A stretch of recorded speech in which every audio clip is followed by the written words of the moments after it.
Well, hello everyone. This is the Shank Show with Shankar Poncelet as your host, and my guest today, Rick Speer with Rick. Hey, Shankar. Thanks for having me. I am with Dr. Delivery. All right, Dr. Delivery. And you and I, we met on LinkedIn, I believe, if I'm not wrong. Yes. You're absolutely right. And we have well, first of all, it is truly a kind of really testament to the power of LinkedIn, how people can find each other just based on common interest. I truly don't exactly know. Maybe we have both attended the Health Rosetta conference virtually. Is that correct? I think yes, absolutely. That is where we met. Awesome. I still remember the day I got your message. I was in the office with the owner of Dr. Delivery, and I said, "Oh, wow, one of the DPC celebrities just sent me a message." Celebrities, thank you.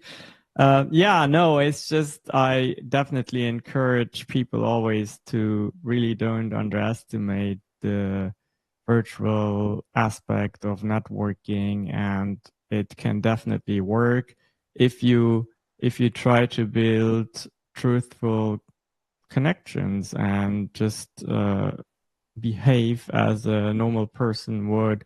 So, for example, we had this common event that we were interested in. I looked at the attendee list as one can do on LinkedIn, and then I said I'm going to reach out to Rick, and I made a meaningful statement saying that it was interesting that we both attended and wanted to connect. And then we had a first 15-minute call and really liked what our perspectives on healthcare were, and decided to do a little bit of a longer version of this.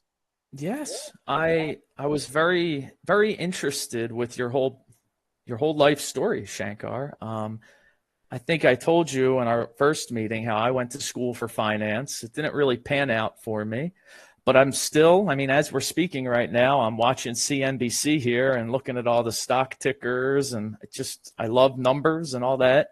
So it's really interesting to me, your degree in mathematics and your international finance and that whole aspect of your life.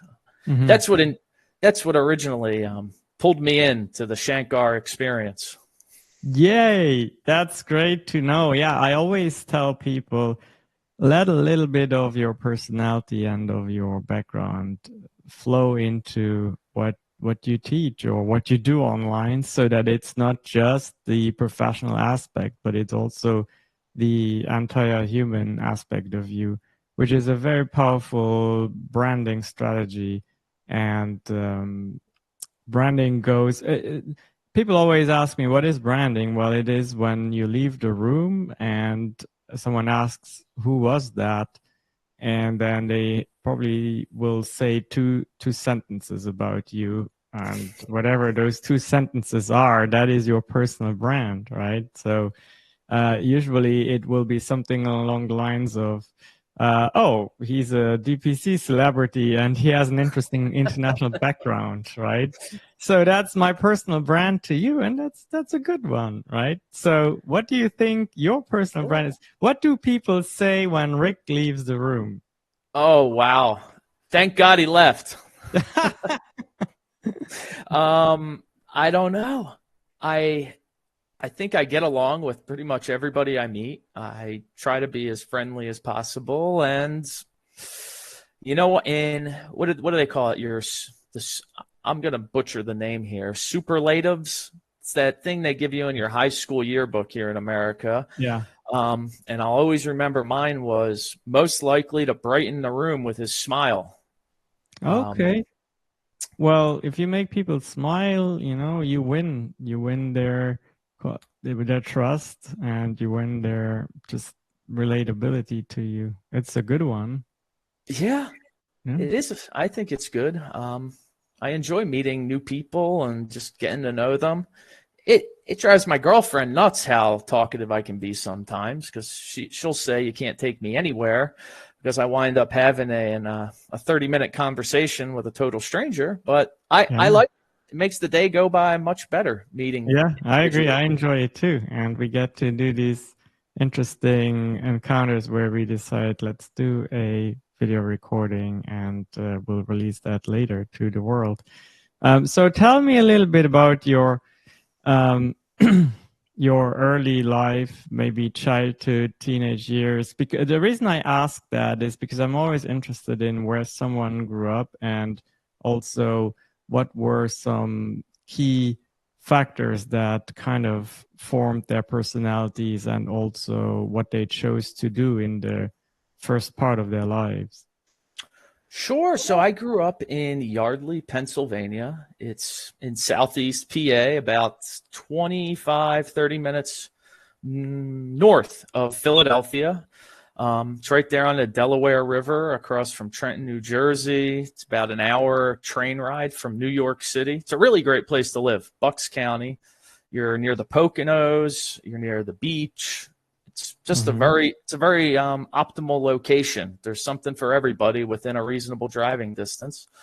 So I grew up playing baseball, basketball, football a couple years. I was never very competitive when it came to sports, but I played them. Basketball was probably one of my favorite sports to play, but unfortunately, I had bad knees, and I would always blow my knees out. So I was never a great athlete for that reason, because in the back of my head, I was always concerned, oh, I don't want to give it my all, because what if I blow my knee out and then I need 6 months of physical therapy again? So I did not enjoy that.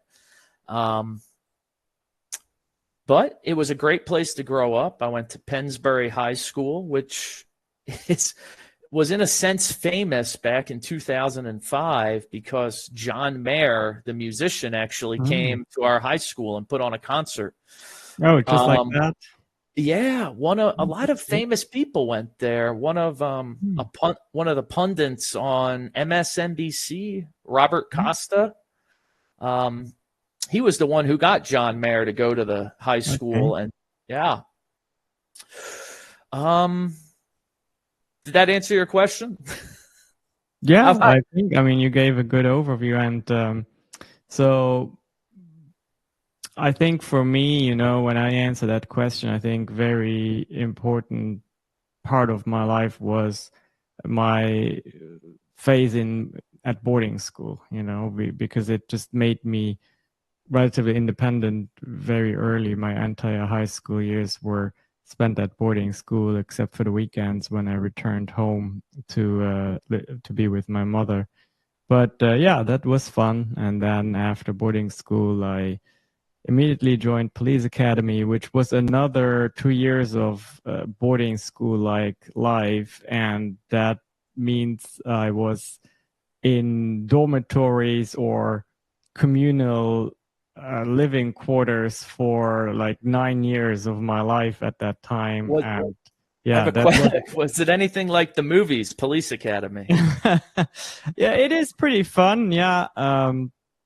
There's definitely a lot of excitement and new things to try. And there's this kinship that forms because you are a bunch of young idealists and you feel like you're invincible because now you learn how to fight and how to conduct investigations and drive fast and close combat techniques. And so it's really fun. I of course, police academy is a little exaggerated, but boarding school and police academy for me were definitely fun years that were not boring at all.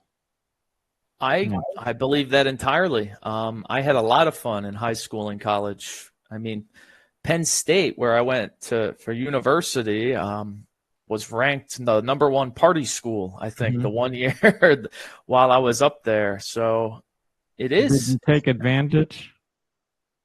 I did. I partaked quite a bit in the partying, but it created camaraderie.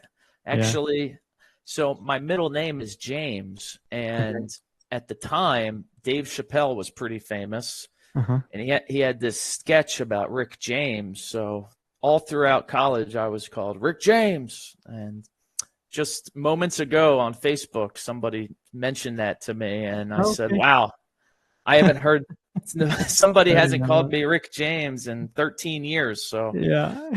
um, I That's understand awesome. that totally. Great camaraderie at Y- school. Yeah. I when I immigrated to the United States in 2011, I was 28 years old and I decided to attend university. I went to Miami University in Ohio, and that too was dubbed to be a party school. I will say, as a non-traditional student with my law enforcement background and also with actually having a committed relationship, it was a little less party for me, but I definitely could observe um, the parties. And I sometimes felt like back, I started actually, one thing I did because I was always entrepreneurial, I started Uber driving.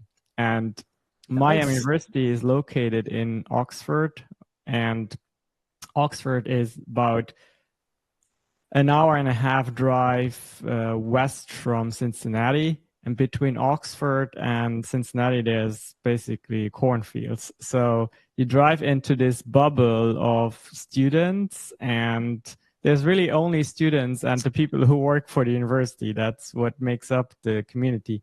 And I was the first and only Uber driver in the city because I was kind of an early adopter of it. And of course, I was very, very busy. I had a monopoly, right? Sure. And yeah, so I drove Uber, and over the weekends, of course, the students would use that to, when they were a little bit drunk, to be driven from the dorms to the parties and whatnot. So it just reminded me of my early law enforcement days where we did that a lot too. When you drive on patrol and you see a person in danger because they walk home drunk, you sometimes pick them up and give them a ride, if you will. So That's nice. And yeah, I I don't know if that's the way it's happens in America in some cities and towns. They probably arrest the person. Don't just give them a ride home and say sleep it off. I don't know. I mean, if you just mind your own business and you walk on the sidewalk, that is not you don't commit a crime, in at least in Luxembourg. So maybe it's different here where you're not allowed to drunk walk. I don't know, but that was I not a problem in Luxembourg. Yeah, there's quite a bit of public drunkenness is a crime in America. I Yeah. believe it could be. I'm not sure if it's an actual crime. Um, That but would be, I know that having an open container and walking and drinking can be a problem in certain states. I never forget the show The Wire, and it was one of the best television shows. I mean, some people will still say it's one of the greatest. And one of the police officers in The Wire says the best invention of all time was the brown paper bag because they weren't going around handing out open container violations because it was in a Yeah, paper bag. yeah, Um, but that yeah. you're One of our audience will tell us what the situation is with the laws here exactly. But we did. We picked up people, gave them a ride, and sometimes even helped them into their bed. Those are the stories that wow. are. Yeah, yeah. They're finally home. They can't find their keys. You open the door for them, and then you realize they will never make it upstairs. So you help them. I mean, Yeah. this sounds like a good business idea. Maybe we should implement this here in America. Yeah, like Uber Plus or something. Yeah. With verified. I'm sure the CEO of Uber is listening right now, taking our Yeah. ideas.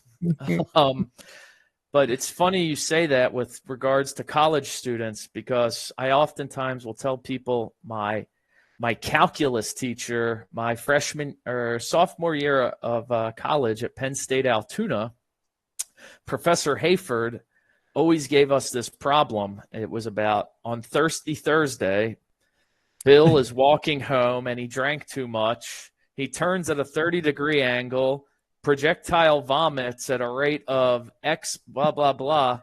But he used to always create these word problems around anything college related. So, but it was good. Made the class laugh, and it was. Yeah, you made the problem interesting like that. Yeah. If anything, people got the problem. Yeah. Sure. My older brother, he got a minor in mathematics from Penn State, and I believe this teacher. It's kind of funny. So there's Rick Speer, there's Diana Speer, and Mike Speer, and all three of us went to Penn State Altoona for 2 years.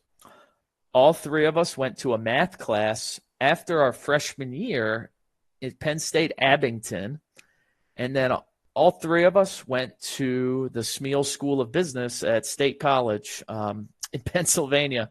So it's kind of funny how we all followed in each other's footsteps. Yeah. Well, that reminds me of good storytelling in advertising and in social media content creation, which is something I really focus on a lot. Wrap your story, tell your story in a way where people listen and find it relevant or funny. It evokes their emotions. And it seems to me like your professor knew how to wrap the mathematics problem into a story that the students would listen to. Yeah, I really liked him.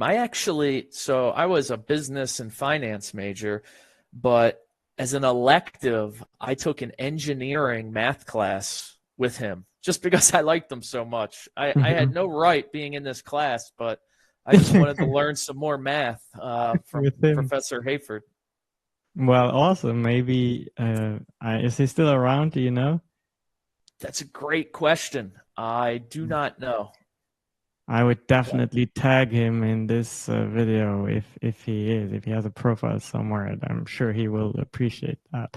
Yeah, I went back and visited the Altoona campus a couple times because it's very close to the main campus. They built this really amazing 30-minute highway on top of a mountain, and you just see the entire central Pennsylvania landscape, rolling mountains. There's this beautiful junkyard with wild rams that run on it.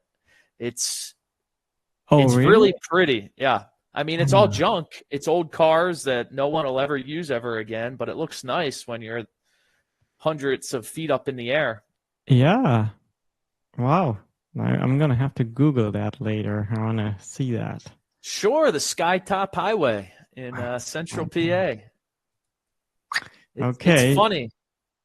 I was just going to say it's funny how we decide to do things because it used to take about 40 to 45 minutes to get from Altoona to the main campus, and this highway brought it down to 30 minutes.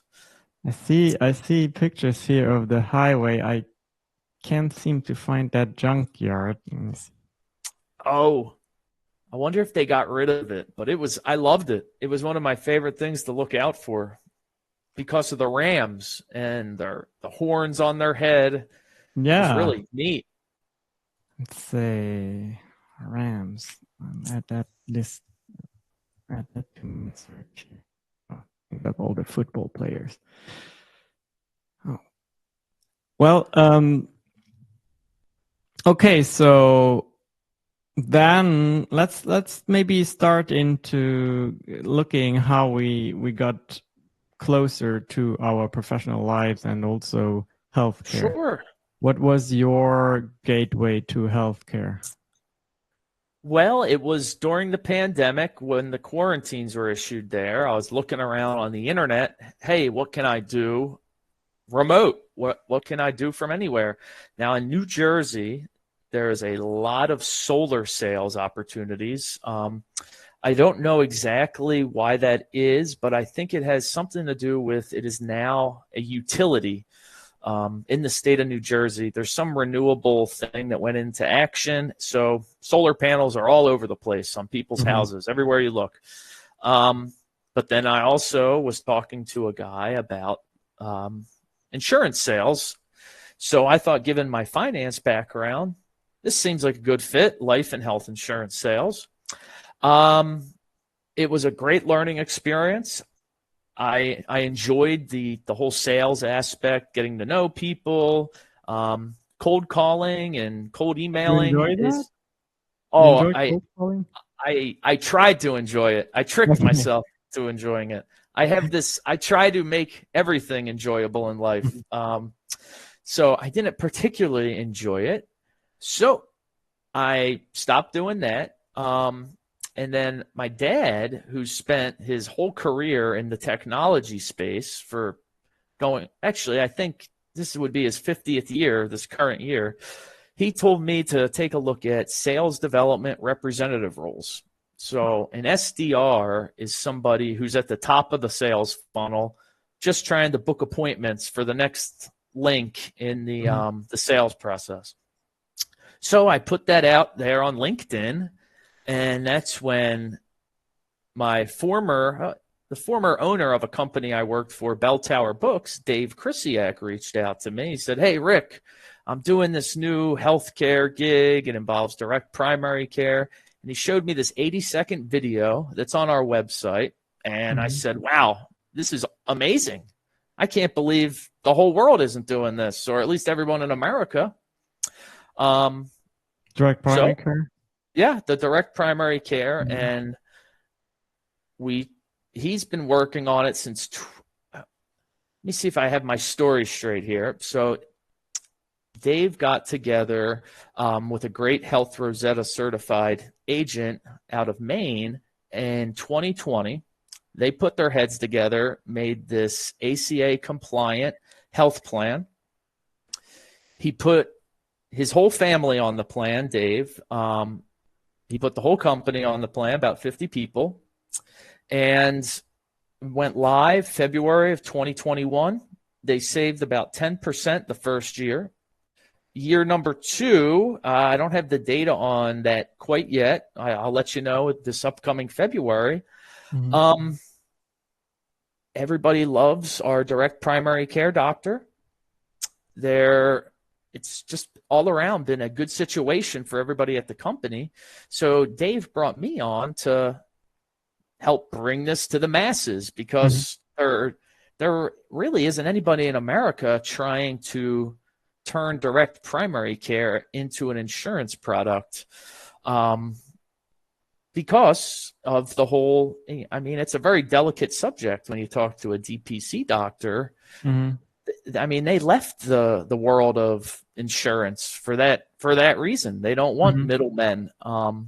So it's a very delicate subject. We went to the DPC Summit back in July, and that was a real eye-opener for me, which changed my whole way of approaching the DPC clinics, because I understand how they feel. And it's just astonishing to me that that's the way health insurance has gotten in America, and the whole the BUCAs, more or less. Right. So let's maybe explain DPC briefly before we go on. How would you explain that in to a layman?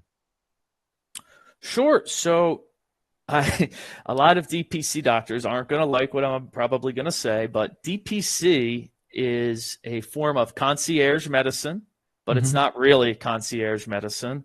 It's just that level of care. You're able to speak with your doctor on a 24/7 basis. You can send them a text instead of going to Google and trying to figure out what's wrong with you. You can lean on them. But it's a subscription model. So instead of going through insurance, you pay your DPC doctor somewhere between $50 and $150 a month, depending on how many people are in your family. And you try to build a relationship with this doctor, who is then going to have your best interests in mind. And it switches the whole incentive from keeping you sick to keeping you well, because if he keeps you well, then he made a wise investment in taking you on as a client, because he's not going to see you in the office every day. I mean, that was a complicated answer to your question that probably, I don't know if it was layman or not. Um, yeah, I think it was for laymen, but it was a little longer. That's fine. I always explain it's a membership based healthcare for you where there's no insurance and you just pay your monthly fee and then you see the doctor whenever you need to see him. But yeah, That's good. You added a little bit more details around that. And okay, so now that we have kind of defined that a little bit, you mentioned that you went to a conference that was all about DPC, and you realized that the DPC doctors are not really happy with insurance. And what did you find? Why they were not happy? Well, I think it all comes down to the patient panel size. So they say you see 1% of your patient panel on a daily basis. If you're seeing 3,000 to 4,000 patients a year, that's 30 to 40 people coming into your office every day, as opposed to a DPC doctor who's seeing between 400. I've heard 600, but I think 500 is a good number that I've heard, at least from them. So 6 to 8 patients a day, as opposed to 20 to 40 patients a day, is a much stress-free, better lifestyle. And a lot of the doctors kept saying, wow, I've been to a lot of conferences. This is the only one where people are smiling, which I thought was pretty amazing. I've never been to a medical conference before, so my only experience with them was this direct primary care summit, and it was great. Yeah. So you touch on that aspect of them being overwhelmed with patients, and then in consequence, they can only spend up to 15 minutes per patient, which is for a lot of them not what they chose, why they went into medicine. They, as everyone who picks a profession, has a certain idealistic idea, and then it turns out that's not accurate at all. And in this case, again, doing 15-minute slots back to back with patients is something that a lot of them don't appreciate. And then, of course, on top of that, they are not exactly sure if they can always help the way they would want to help within that short time frame. But you haven't touched at all on, so that's a good one. So doctors being overwhelmed there. You haven't touched at all on the financial side of insurance. Sure. Yeah, if you want to explain that a little bit. So with respect to doctor delivery, or no, why DPC doctors basically think that it's way more affordable to use a direct relationship with them versus insurance? Great question. I've got a lot of things circling in my head right now, and it all comes down to that. I'm not very good at explaining it, but they always seem to do the car insurance example. So you probably do you have that queued up in your head? I always say it too complicated. Yeah. I like that. That's a good analogy for that most people can relate to. Yeah. So you're not paying for your oil changes and whatnot. Yeah. So essentially, the idea is that everybody has car insurance, but they don't use it for the oil changes, as you say, for when you need new windshield wipers, but you use it when something bigger happens, right? Yeah, that's kind of what doctor delivery is trying to accomplish, is only using your health insurance for those catastrophic or specialty cares. We would like for the employees to focus as much as their health care as possible in the direct primary care setting, so the company saves money. and there's less claim dollars spent on specialty visits. People aren't going to the hospital and getting charged a $100 Advil.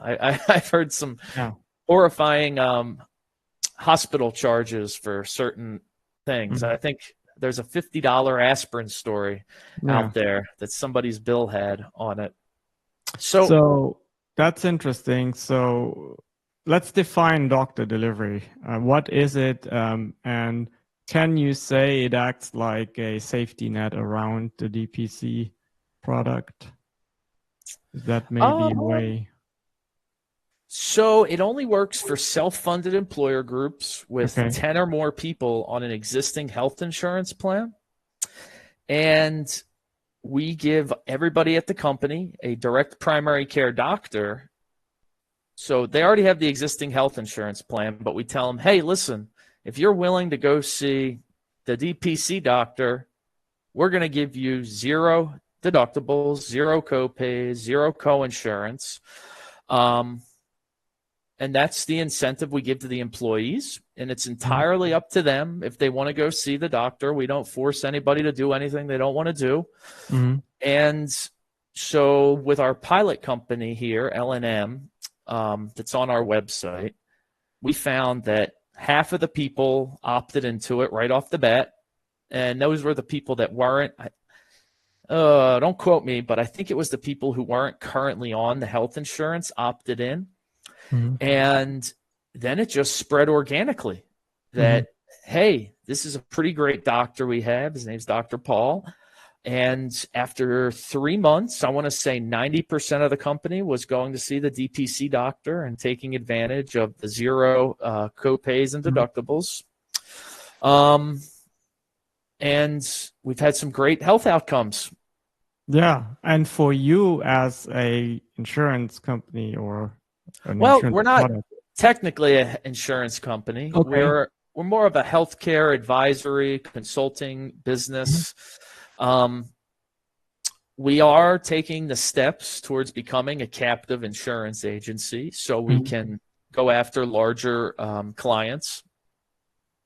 Okay, well, let me restate that then. For you, it is actually great when the employees use DPC a lot because they stay healthy and they get healthy, and there is literally a lot less risk within these people to have bigger problems. Yeah, I would say that's an accurate statement. And it all comes down to what the member wants to do. So it's everything. At the end of the day, we let the people on the insurance plan pick what they want to do. So if they want to go see the podiatrist every week, they're allowed to go see the podiatrist every week. It's up to them. So when you say you are a consulting company, so what do you actually advise on how they should kind of compose their healthcare solution? Do you bring people together or companies together to collaborate with each other? So we try to go after the employer groups. There's 3 avenues that we see we can go. We can work with the DPC clinics, we can work with the employers, or we can work with insurance brokers. So for about 6 months when I started here, I mainly just went after employer groups, calling on the phone, sending them emails. It was a pretty good strategy, but it didn't really bring the house down for doctor delivery per se.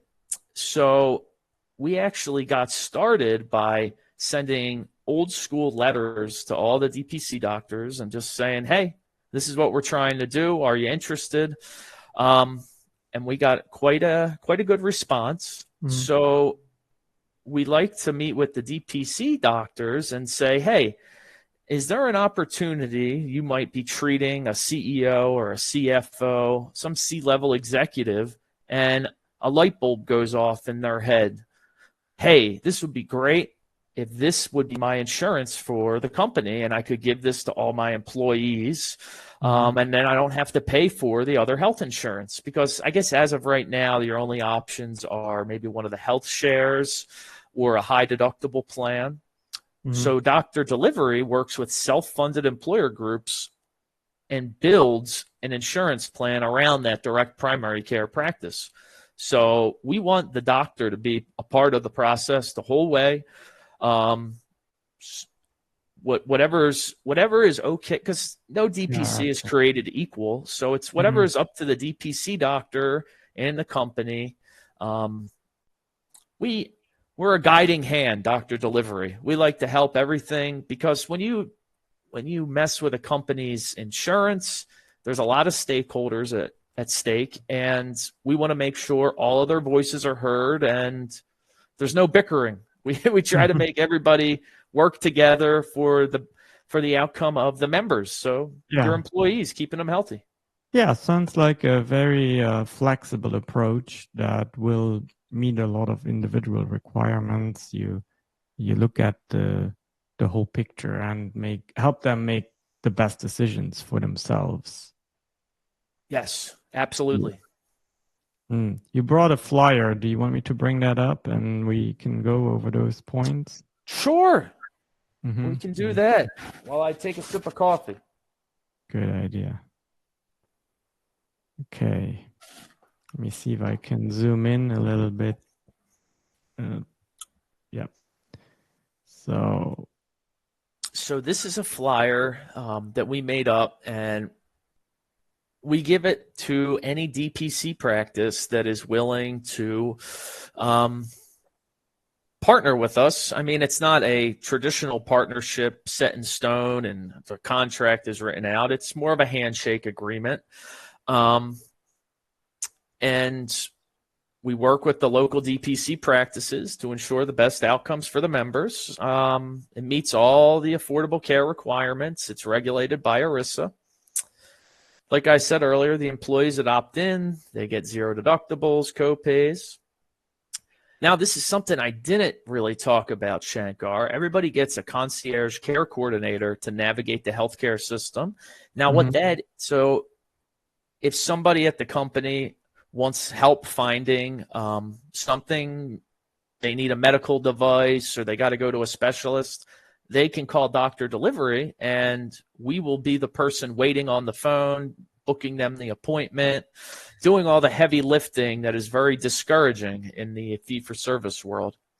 I mean, I feel really terrible for women in the Philadelphia area. I've sat on the phone for some of them for over an hour just to try and book an annual exam for an OBGYN. The pandemic really threw a screwdriver in a lot of preventative care that women seek. And now it's extremely difficult to get a good doctor. And it's terrible that they would like to see women doctors, but they don't even offer you a time, how long it'll be before you can see a woman doctor. Now, I mean, this is just from my experiences. I'm sure there could be somebody listening right now saying, "Hey, I'm a lady doctor. We've got openings. You could have sent them here." Definitely comment in the section here below. So then it plugs into local provider networks and members keep their current doctors. So that is, we can work with any healthcare network as long as they're willing to work with us.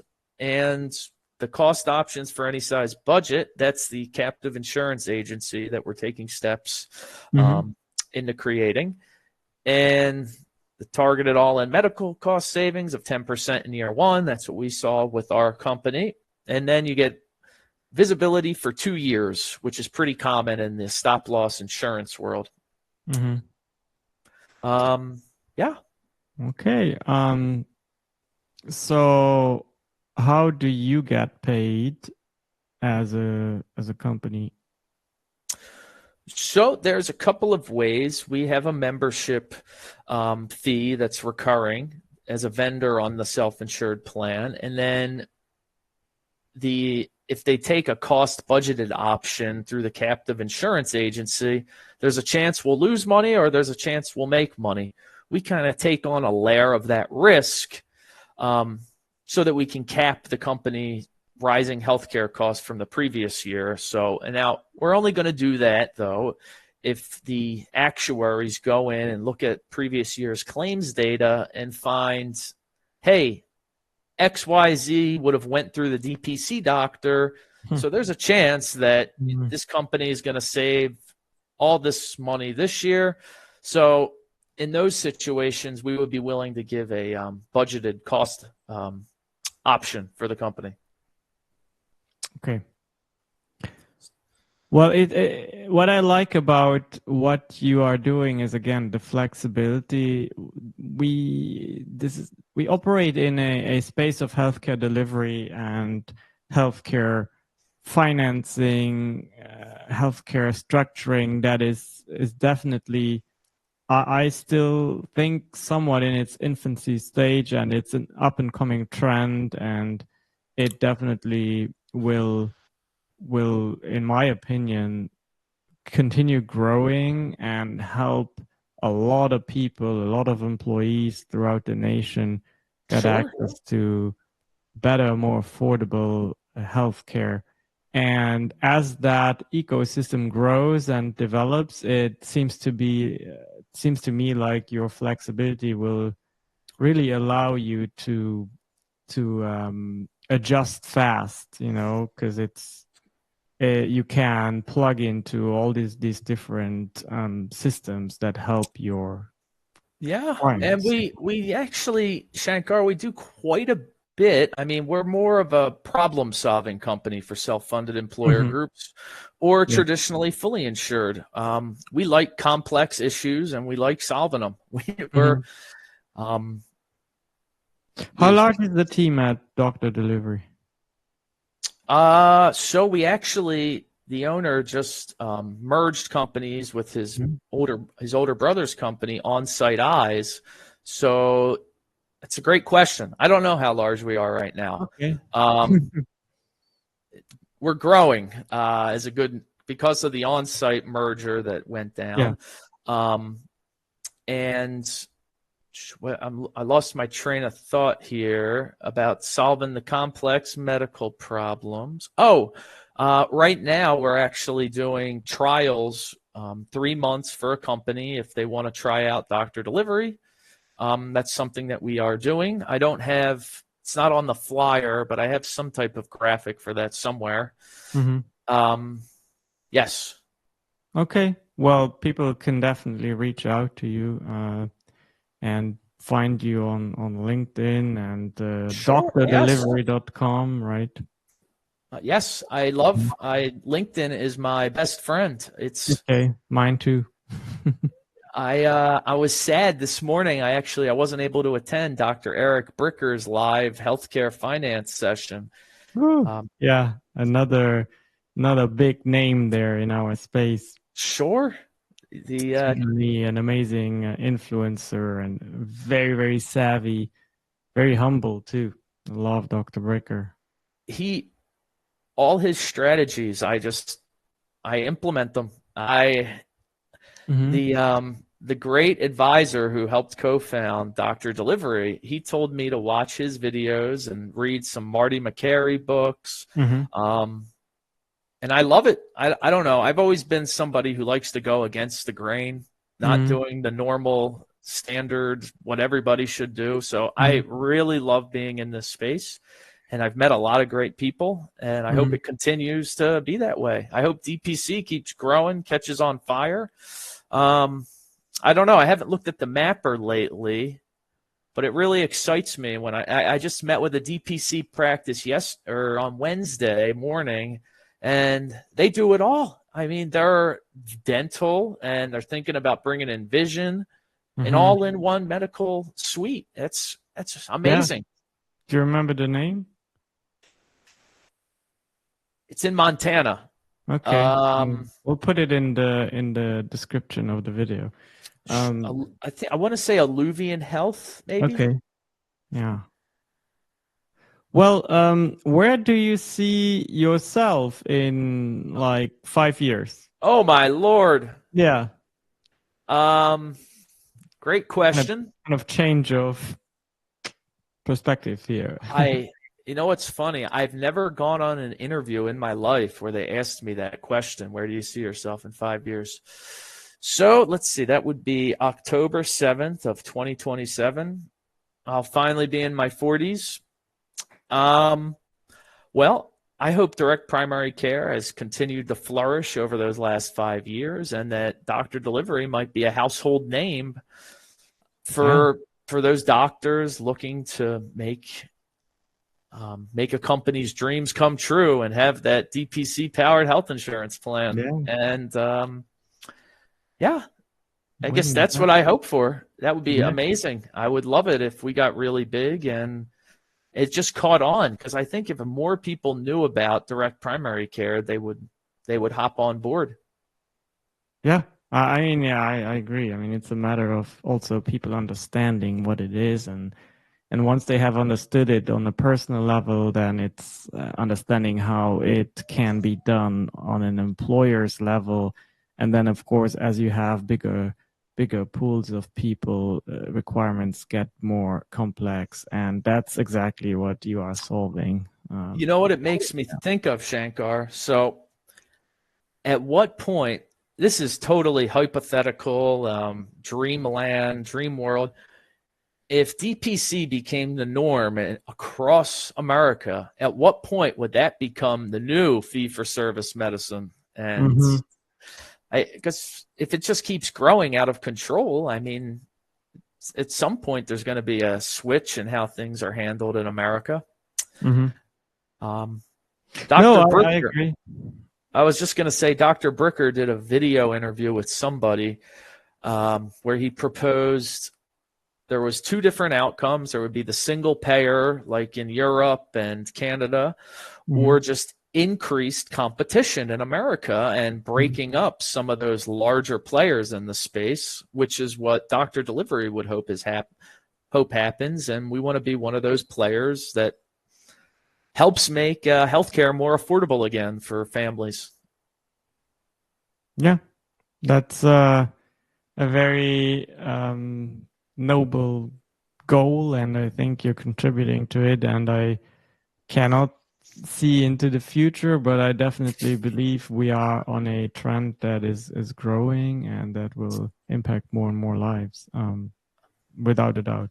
I think you're right. And I don't want to say 2023 is the tipping point. I do know I have been very blown away with the companies that we've been speaking to lately. I think employers are fed up. They Mm-hmm. the one I spoke with one business whose name I probably can't say, but they had a 38% renewal their broker brought to them, and that is just Yeah, that's insane. 38% for a 200 plus person company. You can't yeah, do that. At no, some point, you got to say the gig is up. yeah. And I think that's slowly unraveling. Everything is slow. So Well, yeah, maybe, and so far there was very little hope and no help to even get out of that vicious circle. And now with solutions like doctor delivery, there is hope, you know. yeah. Well, we Mm. sure hope so. Yeah. Well, this has been awesome. I'll briefly talk about my vision for my 5-year plan is that for me. So as you may know, I lead a marketing agency really that almost by accident became a specialist in this field of free market medicine, and we understand direct primary care very well. And lately, we have seen a lot of smaller practices and even individual physicians who are freeing themselves from what they are undergoing when they are employed, and they are becoming basically business owners. And How do you talk about all of this online is something that we, of course, do for some of our clients, but how do you make that more affordable and how do you make it more efficient by including the physicians and the business development people and relationship managers into the marketing process? And that's where I see in 5 years a large program that I have started this year called the Shanks Academy Content Master Program, where Nice. yeah, every morning we have a Zoom call at 8 Central, and we talk a little bit about what we could possibly talk about today.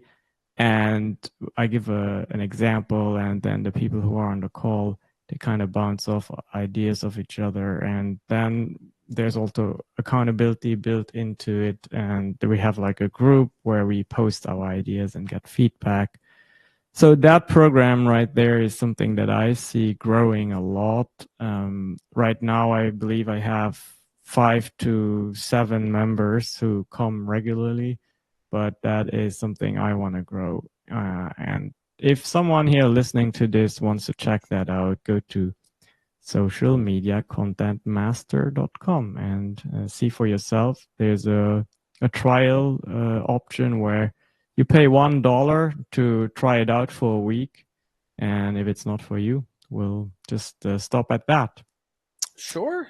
I know we're live right now, Shankar, but I actually wanted to ask you how far is your reach when it comes to your marketing capabilities and doing everything that you do? Yeah, that's a good question. I mean, I think that in the English speaking space, I regularly reach people in throughout the US, of course. And Oh, I'm sorry. Let me rephrase. I guess, do you work anywhere else other than Texas? Or are you in any other oh, states?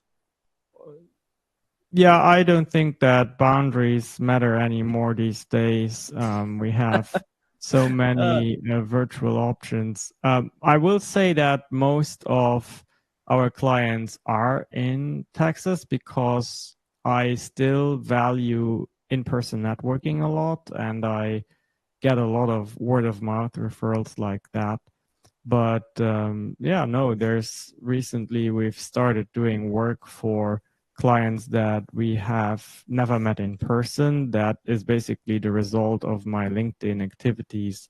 And I mean, as you know, I am very heavily and consistently active on LinkedIn, and that's also what I teach in those classes. And there has been business that comes from it.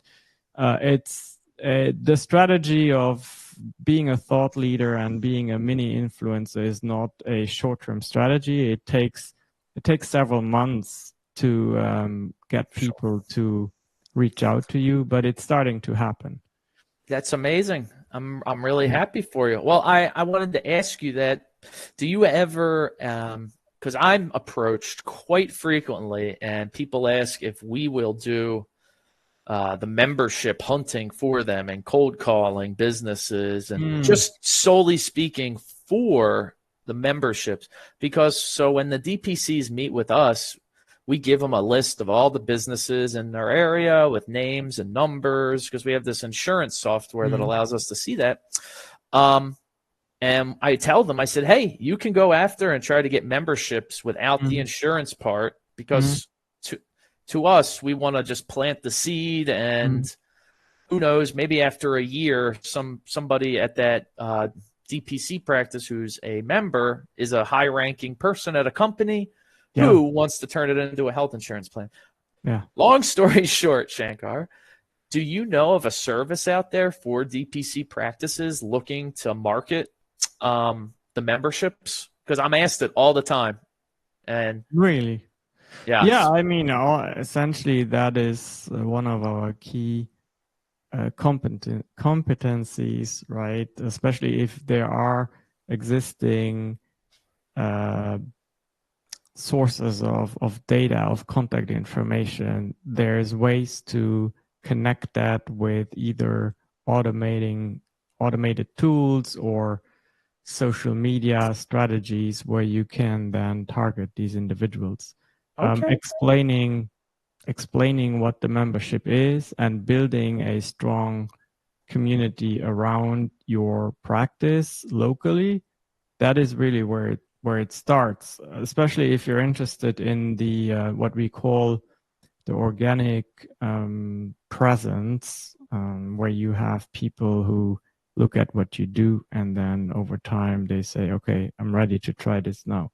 But again, if you have lists of names and emails, that is Sure. very helpful in marketing. Okay. That's good to know. I'm going to have to send you some emails after this because I have some people I think that would benefit from meeting with Shankar. Awesome. Yeah, I would love that. And that's the beauty of doing these collaborations. We're just having a chat here about something that we are both passionate about, and then it turns out we can help each other.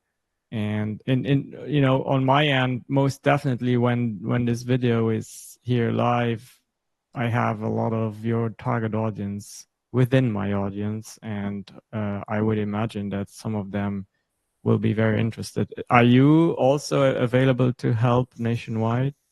Yes, we are coast to coast. Yeah, we are. We are happy to work anywhere and everywhere. So there you go. You freshly minted DPC doctor, reach out to Rick and see how he can be a tool in what you have to offer a bigger variety of solutions for your patients. Yeah, I would love to. On the website there, you can make a quick 15-minute meeting. Doesn't need to be a video. It could just be a phone call. Mm-hmm. I think that would be great. And I don't bite. We don't charge you nothing. And you'll get a list of businesses that you can potentially sell memberships to if you meet with me. So and I just enjoy helping people. So just the other day, I was helping somebody with a marketing email for memberships. So I enjoy that. That's the best approach, helping each other. Yes, sir. Yeah. This has been great, Shankar. Okay. Yeah, I agree. Thank you so much. I think you did very well given this was your first video cast or podcast. Yeah. Thank you. Let's do it again. I would love to. I'm supposed to meet with another self-funded person that I listened to him on the Self-Funded with Spencer podcast coming up here in a few minutes. Mark Testa. I don't know if that. That's a new name to me, but I enjoy meeting with everybody. Yeah, of course, me too. Back-to-back meetings here for you. That's good. Yes, and actually, I need to make a phone call with regards to a marketing thing we're doing. So this has been really good, Shankar. I really appreciate it. I agree. Okay, well, let me show you my newest tool here. It's called a Roadcaster that will just inject music into this. Okay. And I can say this was the Shanks show with our guest here, Rick Speer, and myself, the host, Shankar Poncelet. I run and operate a healthcare marketing agency out of beautiful San Antonio, Texas. Go to shanks.com, shankx.com to learn more about my company, and go to doctordelivery.com if you want to find out more about the awesome Rick Speer, who helps everyone get more solutions for their employees in terms of healthcare. Thank you so much for having been with us, and we'll see you very, very soon again on this platform. That was it for today. Bye-bye for now. Okay. Bye.